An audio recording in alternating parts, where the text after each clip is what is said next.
It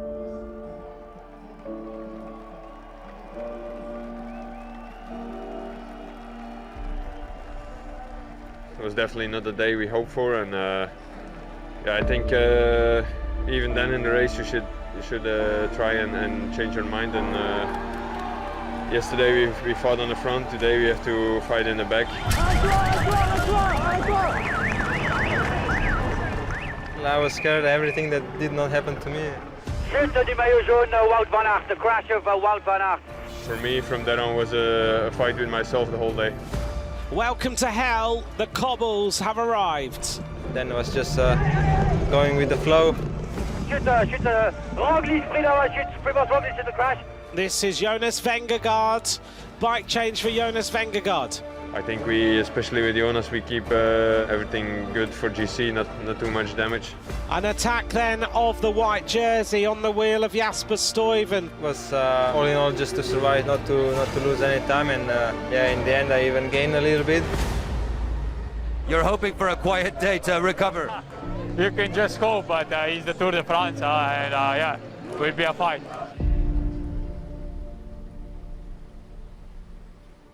Wout van Aert est vraiment un champion d'exception qui est si bon dans le cyclocross que sur la route. Quand on a vu son étape avant-hier et puis le travail qu'il a établi hier pour ramener Vingegaard, on peut dire que c'est vraiment un type épatant et un super champion.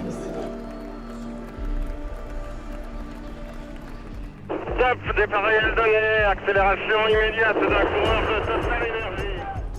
The longest stage of this year's edition, but as Primož Roglič pointed out, there are rarely quiet days on the Tour de France. It's been a furious start to today's stage already.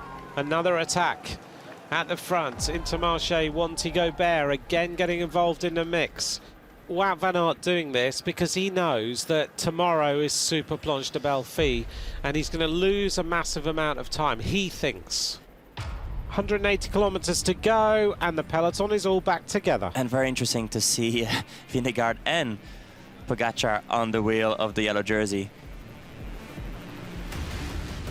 Immediately onto the wheel, here goes the King of the Mountains again. Magnus Kort goes clear into the move.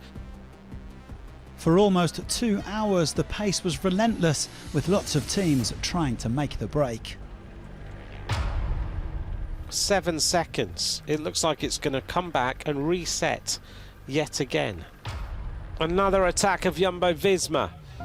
They're attacking in twos as Kruijswijk goes clear with Wout van Aert on his wheel. 3 riders on the move, 2 riders in the gap. The breakaway finally formed after 80 kilometres, and you know who was up there. Wout van Aert joined by Jakob Fuglsang and the youngest rider at the Tour, Quinn Simmons. They opened up a gap of around a minute with UAE Team Emirates pacing the peloton. On to the first climb, the Côte de Mazur.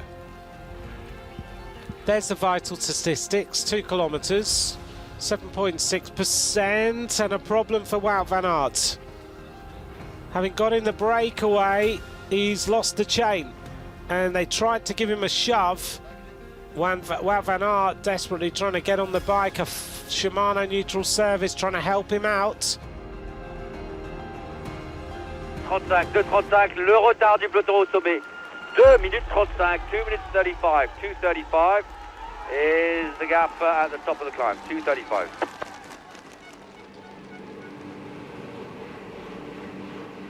How would Fuglsang play this out? Bearing in mind, he's done no work. In fact, he's about to stop.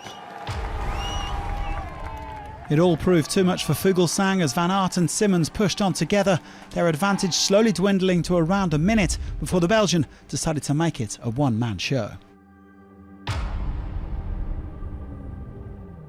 And look at Wout van Aert, who literally looks like he's just started. And finally, Van Aert just rides Quinn Simmons off his wheel. The American rider is looking down at his legs and saying, please give me something. Give me something that stays on the wheel of Wout van Aert. And suddenly, the lights are about to go out. The yellow jersey has just left the rest of the Tour de France behind.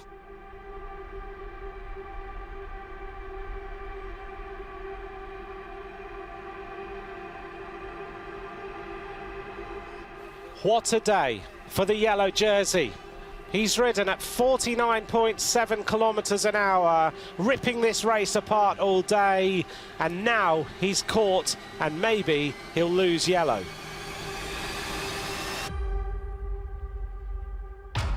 Oh, big crash. Oh, Crashes a number of riders.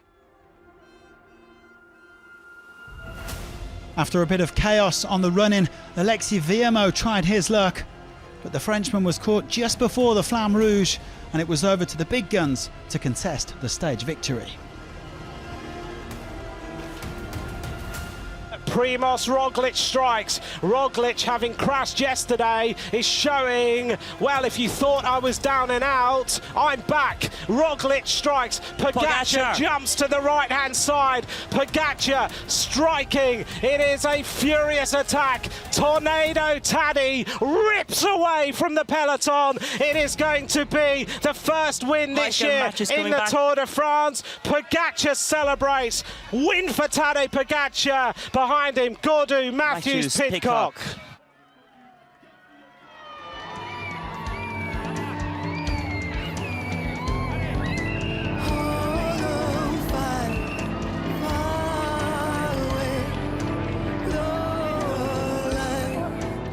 Every time I win, it's even better.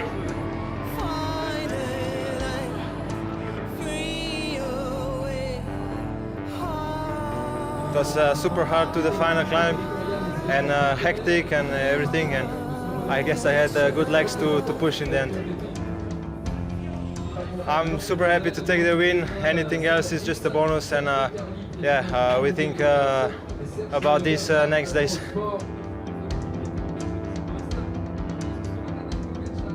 It was a long battle to get in the break, and when we finally opened up a gap, unfortunately, we were only 3 riders, and it was actually at that moment already like it's going to be really hard. It was definitely a nice day to finish this few days in the yellow jersey. A 7th Tour stage win for Pogačar, his 11th this season. Matthews again comes second in Longwy, just like in 2017. The impressive David GAUDU in 3rd on the day. Here's a familiar sight, Pogačar back in the yellow jersey. He leads Neilson POWLESS by just 4 seconds, with Jonas VINGEGAARD the next best at 31 seconds. Van Aert picked up a maximum haul at the intermediate sprint today, increasing his lead in green to 61 points. Magnus Cort is still the king of the mountains as we slowly but surely wind our way towards the bigger climbs. Pogačar still holds the white jersey for the best young rider. Pidcock is the only man within striking distance. The Ineos Grenadiers have 4 men in the top 8 overall. They're the ones who lead the team's classification. But the bad news for Pogačar's rivals, he's only just getting started.